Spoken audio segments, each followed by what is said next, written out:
Hoje é o Dia Nacional de Combate à Hipertensão Arterial, doença cardiovascular que atingiu cerca de 700 milhões de pessoas no mundo em 2021. O melhor remédio é o conhecimento para a prevenção. Por isso, a repórter Soane Andrade conversa com o cardiologista Carlos Volman sobre a hipertensão e fala agora com a gente. Ela já começa falando para a gente quais são as principais causas da hipertensão. Oi, Soane, boa noite. Boa noite, Darcy. É isso mesmo, Dia Nacional de Conscientização sobre a Hipertensão, né? E eu estou aqui com o Dr. Carlos Volman, que é cardiologista e vai explicar melhor para a gente sobre as causas da hipertensão. Doutor, vamos começar falando então o que causa esse problema de saúde e já aproveitando, mostra para a gente também como a hipertensão afeta a saúde do coração. Boa noite. Boa noite. Na verdade, a hipertensão a gente considera como uma doença multifatorial, ou seja, ela é causada por agentes que atuam na genética da pessoa, ou seja, pessoas que têm uma predisposição genética associada a fatores ambientais, como, por exemplo, má qualidade de vida, estresse exacerbado, alimentação irregular, sedentarismo, tabagismo. Todos esses fatores ativam o material genético das pessoas que têm essa predisposição e a pressão fica mais alta. Então, assim, hoje é considerada uma doença causada por vários fatores. O problema da hipertensão é que ela, na verdade, ela configura uma força exagerada do coração para levar o sangue para o corpo. Então, o coração ele trabalha com mais intensidade. Mostrando aqui para você, isso daqui é um modelo, né, uma maquete de um coração. É mais ou menos assim que funciona. O coração ele bombeia o sangue que está dentro dele para todo o corpo. Se ele tem que fazer mais força para que isso aconteça, ele vai gradativamente se aumentando, né? Se hipertrofiando. E isso acaba gerando problemas na força consequente de contração do coração no futuro. Então, por incrível que pareça, ele vai se hipertrofiando numa fase inicial e numa fase mais terminal, numa fase final, ele vai ficando mais fraco, porque ele tem um limite de hipertrofia.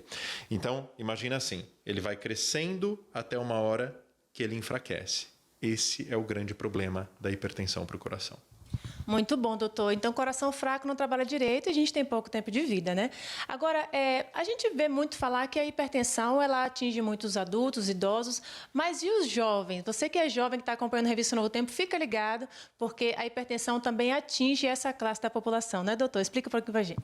Cada vez mais, né, com alimentação irregular, com estresse, com obesidade, com hábitos de vida não saudáveis, as pessoas jovens também vão ativando esses genes e também vão enfrentando os problemas que a hipertensão causa. Então, hoje em dia, é super comum a gente ver pacientes jovens com problema de pressão alta, com problema de hipertensão.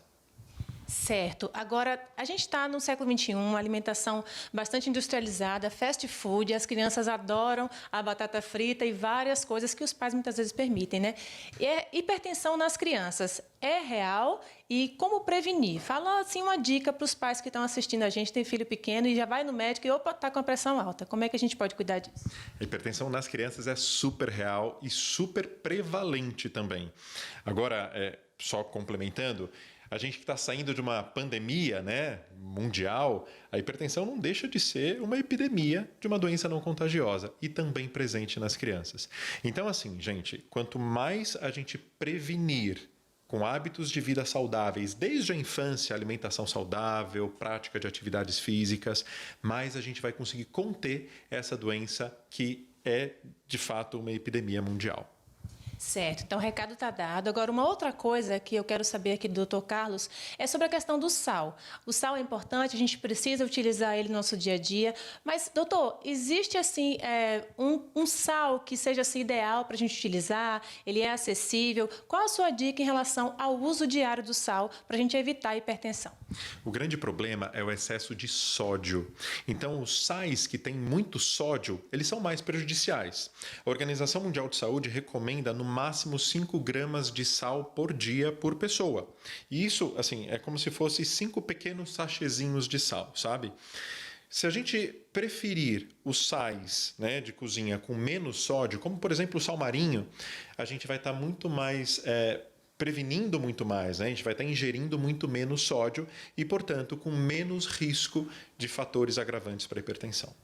Olha aí, dica dada, o sal marinho é um sal também que é acessível, não tem um custo muito alto, dá para você fazer uso dele também. E minha última dúvida aqui, doutor, em relação aos alimentos que favorecem, que são perigosos, e as dicas dos alimentos que a gente vai prevenir a hipertensão. Fala pra gente. Alimentos gordurosos, alimentos ricos em gorduras trans, né? Gorduras que não são saudáveis, como, por exemplo, carne vermelha, fritura, carboidratos em excesso, tudo isso favorece a hipertensão. Então, se a gente conseguir preferir alimentos mais saudáveis, naturais, como leguminosas, frutas, isso ajuda e ajuda muito a prevenir os fatores de risco que levam à hipertensão. Tá certo, doutor. Muito obrigada pelo seu tempo aqui, participar com a gente no Revista. E você aí de casa, anota essas dicas, cuida da saúde, porque a gente precisa viver, mas viver bem. E o combate à hipertensão é todos os dias. Volto com você, Darcy.